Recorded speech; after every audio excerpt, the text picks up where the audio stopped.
তো আমরা তাড়াতাড়ি রেডি হয়ে চলে যাচ্ছিলাম আমাদের আজকের লোকেশানে। আজকের লোকেশান ছিল চৈতন্যপুর রবীন্দ্র উৎসব ভবন।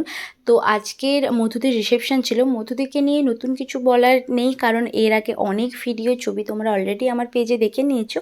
তো এই লুকটা বেসিক্যালি সবার খুব বেশি পছন্দ হয়েছিল মধুদির বাকি লুকগুলোর থেকে। তো এই লুকটা এত ভালো হওয়ার পেছনে কিন্তু দুটো কারণ রয়েছে। একটা হচ্ছে আমার ক্লায়েন্ট, আর একটা হচ্ছে পরিবেশ। তো মধুদের বিয়ের দিনে কোনো অসুবিধা না হলেও রিসেপশানে যে মানে রুমটাতে আমরা বসেছিলাম, একটা হল বুক করা হয়েছিল তার একটা রুমে। তো সেখানে বেশ কিছু সমস্যা হয়েছিল, ঠিক কথা, কিন্তু মধুদি সেটা ঠিকঠাক ম্যানেজ করে নিয়েছিল, যেই কারণে আমরা কাজটা করতে পেরেছি। আর সেকেন্ড হচ্ছে আমরা কিন্তু মানে ক্লায়েন্টকে ঠিক সাজেস্ট করি যে কোনটা তাকে ভালো লাগবে, কোনটা ভালো লাগবে না। তো এটা মধুদের ক্ষেত্রেও সেম। মধুদের একটা হেয়ারের অন্য ডিমান্ড ছিল।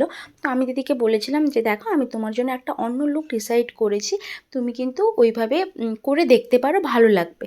তো যেটা মধুদি শুনেছিল, আর যে কারণে আউটপুটটা কিন্তু এরকম এসছে। কারণ বেশ কিছুদিন আগে আমারই করা একটা রিসেপশনের কাজ নিয়ে আমাকে অনেকেই বলেছিল যে এই লুকটাতে এরকম হলে হয়তো বেটার লাগতো। তো আমি একটা কথা কাউকে সত্যি মানে বোঝাতে পারি না সবাইকে, যে আমাদের কাজটা অ্যাকচুয়ালি ক্লায়েন্ট বেস। তো আমরা হয়তো ক্লায়েন্টকে সাজেস্ট করতে পারি যে দেখো, তুমি যেটা বলছো সেটার থেকে তোমাকে এটা বেটার লাগবে, বাট আমরা তাকে কোনোভাবে ফোর্স করতে পারি না। তো তা সত্ত্বেও যদি ক্লায়েন্ট বলে যে না না, তুমি আমি যেটা বলছি সেটা করো, তখন কিন্তু আমরা সেটা করতে বাধ্য, এবং করাটা উচিতও। কারণ আলটিমেটলি বিয়েটা তো তার, সে যেরকমটা চাইবে আমরা তাকে সেরকমটাই সাজাবো। তো এটাই হচ্ছে কারণ যে বিভিন্ন লুক বিভিন্ন রকম হয়।